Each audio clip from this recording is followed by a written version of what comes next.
Sahabat Hikmah di balik kisah. Beberapa waktu lalu warga dihebohkan dengan video vulgar wanita berhijab di akun media sosial TikTok. Menghebohkan karena isi akun tersebut adalah wanita berhijab yang justru memamerkan aurat dengan pose tak senonoh dan menggoda. Wanita pemilik akun tersebut diketahui bernama Rizka Aulia Marpaung. Ia mendapat banyak kecaman dari berbagai pihak. Kontennya dinilai termasuk dalam pornografi, porno aksi, dan melecehkan agama. Gerah karena dikecam sana-sini, Rizka akhirnya menyampaikan permintaan maaf. Ia juga mengakui tujuan aksi sensasionalnya adalah untuk menambah followernya.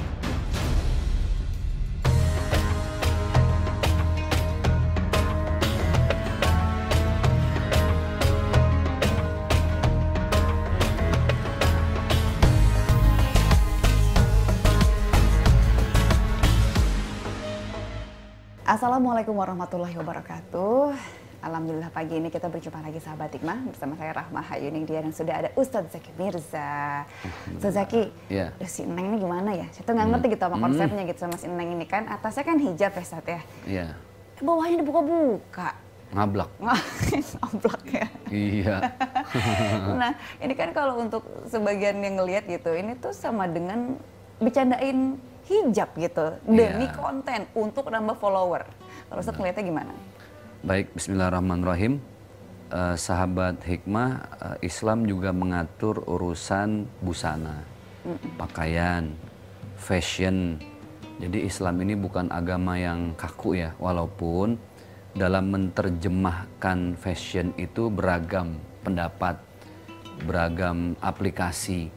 Ada orang yang berhijab dengan hijab syar'i yang serba tertutup, ada bahkan sampai yang pakai niqab juga ada.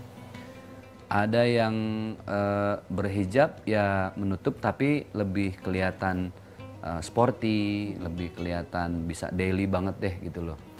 Dalam hal ini intinya yang harus diikut sertakan setelah menutup aurat itu ya dengan adab, dengan akhlak, dengan etika. Ada satu makalah yang mengatakan, sahabat Hikmah, laisal jamal bi athwabin tuzayyinuna. Cantik, tampan, ganteng, sejatinya itu bukan hanya pada pakaian yang menghiasi tubuh. Walakinnal jamal jamalul ilmi wal adab. Hakikat sejatinya cantik, tampan, dan lain-lainnya itu terletak pada ilmu dan adab. Ilmu itu maksudnya sesuatu yang membuat kita kelihatan seperti bijak, berwibawa, anggun gitu ya. Itu kan harus dengan ilmu. Ilmu itu memadu padankan pakaian juga harus dengan ilmu. Kayak Mbak Rahma sekarang kan, kerudungan di-matchingin gitu kan. Itu ada stylistnya. Itu pasti dia. Kan harus belajar dulu. Harus belajar. Kayak saya, tahu matching kan ya? Ya pokoknya. Matching mas, kan endorsement. Endorsement itu dia. Yang penting judulnya endorsement kan. Harus dengan ilmu. Tapi jangan sembarang ilmu. Setelah ilmu ingat tadi bil ilmi wal adab. Adab dan etika. Dan yang harus difahami sebaik-baiknya orang muslim itu bukan hanya berbicara tentang ya udah kan masih ada beda pendapat nih, mau yang hijab syar'i, tapi kita ini menghargai masyarakat ketimuran di Indonesia yang masih mengedepankan etika dan adab. Jadi kalau mau berhijab, ya nggak harus yang berhijab syar'i, tapi paling nggak lekak-lekuk tubuhnya itu nggak kelihatan. Apalagi dengan niat tadi kan dia bilang hanya untuk nambah followers. Nah itu kan artinya mencari followers dengan mengorbankan etika, ilmu, dan adabnya dia. Nah inilah yang disebut dengan kesempurnaan iman seorang wanita solehah itu adalah ketika dia mau memadupadankan belajar mana ilmu, mana etika, mana yang pantas. Kan ilmu itu perlu belajar ya, kayak misalnya kondangan kan ada dress code-nya, datang ke arisan ada dress code-nya gitu loh.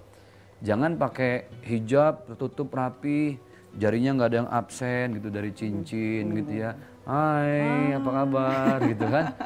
Nah ini pakai hijab tapi nggak lepas dari unsur kesombongan gitu. Makanya kita mengenal teman-teman milenial, sahabat-sahabat Hikmah ini dengan istilah inner beauty.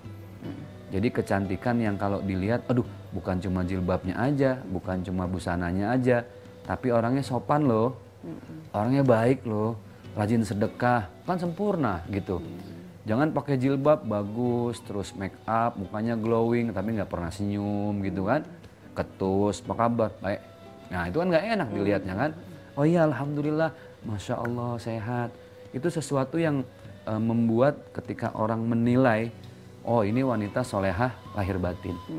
Solehah lahir batin itu yang susah. Iya susah banget. Banyak orang yang solehah lahirnya aja tapi tidak sampai ke batin. Iya, lupa batinnya. Lupa. Ini sering juga kayak gini, Ustaz. Jadi kadang-kadang perempuan itu, Ustaz, caper gitu kan, cari perhatian itu bukan dalam rangka aja untuk menarik perhatian lawan jenis, tapi kadang-kadang untuk bersaing dengan sesamanya. Karena gengsi ya? Iya, karena menganggap mungkin ya apa namanya, apa yang kelebihan yang dia punya itu adalah aset. Ya mungkin kalau laki-laki mungkin perut six pack gitu kan. Nah masalahnya kan sebagian besar bagian tubuh perempuan itu kan aurat, ya nggak bisa dipamer-pamerin, nggak bisa gitu kayak kita menganggap badan kita aset terus kita pengen pamerin aset kita ya itu badan kita. Nah pasti Islam punya alasannya, Ustaz, ya, kenapa perempuan harus menjaga asetnya itu. Betul. Ada satu hadis dari baginda Rasulullah SAW, bahkan ini viral karena dinyanyiin Bang Haji Roma, wanita salehah, ya kan? Waqala Nabi SAW, baginda Rasulullah beliau bersabda, ad-dunya mata. Dunia ini kan indah banget ya. Segala kerlap-kerlipnya, gemerlapnya bikin kita kayaknya nggak ingat sama ada hidup yang lebih abadi nanti di akhirat. Dunia bikin kita kegoda banget deh. Makanya alhaakumut takatsur hatta zurtumul maqabir. Bermegah-megahan itu melalaikan kita. Nah, dunia ini megah, bikin kita lalai, mewah, kita pengen nikmatin semuanya. Dunia mata, kata Rasulullah, dunia itu memang menggoda banget. Wa khairu mata'iha al-mar'atus salihah. Tapi dunia yang serba warna-warni ini nggak ada apa-apanya dibandingkan dengan siapa? Bukan apa, tapi dengan siapa? Dengan wanita solehah.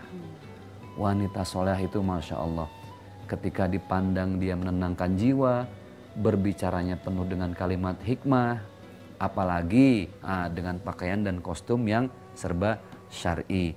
Toh sekarang juga kalau kita pakai hijab-hijab syar'i, baju-baju syar'i tetap bisa modis kok. Pakai niqab misalnya gitu ya. Kalau yang memilih itu teman-teman. Ustadz tadi udah cerita soal hijab itu juga macam-macam kan, ada yang memilih pakai niqab syar'i segala macam. Nah, gimana sih sebetulnya aturannya berhijab itu kalau dalam Islam itu seperti apa? Tapi kita akan bahas ini usai jeda ya sahabat ya. Jangan kemana-mana.